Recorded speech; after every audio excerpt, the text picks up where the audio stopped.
took a horrible picture. You took a horrible picture.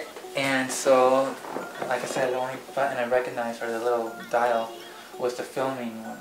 So I just took different angles of the night and shots of the night. I uploaded it to Instagram right away, and I added the music, and he was like, we gotta talk. He commented later that night, he's like, hey, we gotta talk.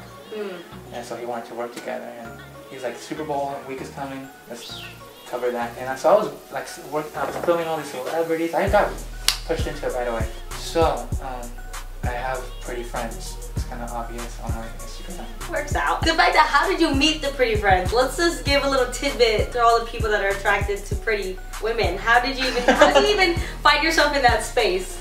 I've always been someone that says yes to everything. And my friend Selena, well, I never even met her. She hit me up on Instagram and she saw that I was out in LA just chilling. Just chilling. I don't know why, but she just randomly asked me, hey, can you take some pictures with me? I never didn't do photography or anything like that. Did you have a camera?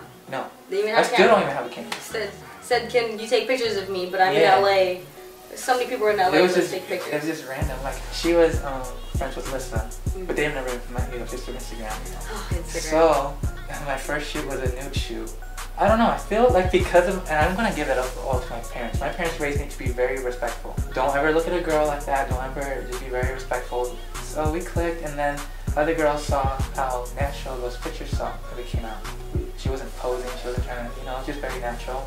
And me and Selena became very, very good friends. And it showed through the pictures. So other girls would be like, hey, can you do whatever you did for that girl for me? And it was just a ripple effect. Yes, it was. That was it. Wow. And that's how that happened. Wow. So be a good person, don't be a creep, and you'll get your gigs. So let's go back really quick because it's hard for me to be like, give me the short version. Your story is just so interesting, and it's hard for me to just like, oh, we're just gonna skip that. We're gonna talk about videography. No, like I can't, because it's so important for people to know that you bartered people to just get some space. Yeah. You know what I mean? To use their equipment, whatever the case. Like sometimes people don't think about that unless they know somebody that knows somebody, or like unless they get hired there, or whatever the case. They never think I'm gonna go outside of the box and like, you know, I'm gonna barter you. Like, hey, I will clean your place and your space if I can use it. It didn't bother me though. I wanted it so badly. Like I just didn't really think about it like that.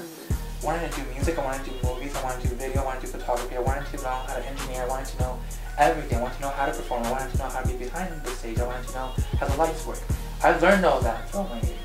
So whenever I go to a studio, there's nothing I haven't touched. I'm not good at it, I'm not great at it, but I've touched it. This photography video thing is probably not going to last that much longer either. I'm going to go on to something else. Wow. And that's the beautiful part about life. It's being young and enjoying that. When Lisa and I met, I didn't know anything about music, still don't really.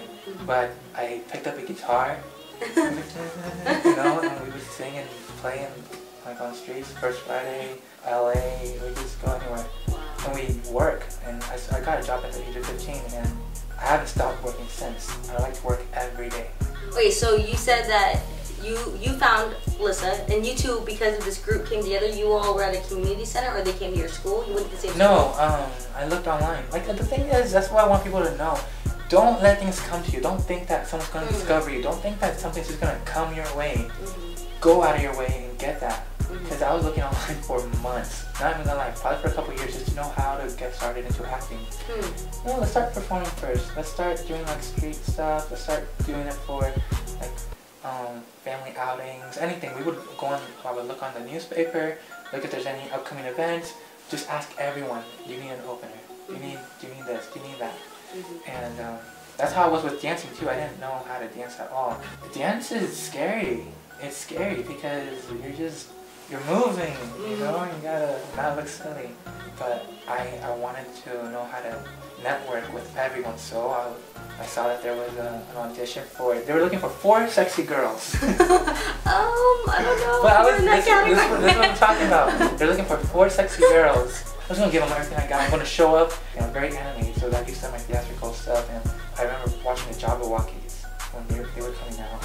And so I kind of did what they were doing, to be very animated and more entertaining. So just like, you know? And they liked it. They got rid of the 4 girls, and they were just like, come on, we're gonna open up for Baby Bash, we're gonna open up for YC, we're gonna open up for Soldier Boy, and we're doing all these crazy things. And then I ended up actually being in the studio with the rappers, and I would hum things.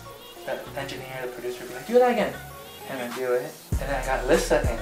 I always wanted to bring Lisa everywhere I go. And I was like, you be the lyrics, I'll make the melody. And we started writing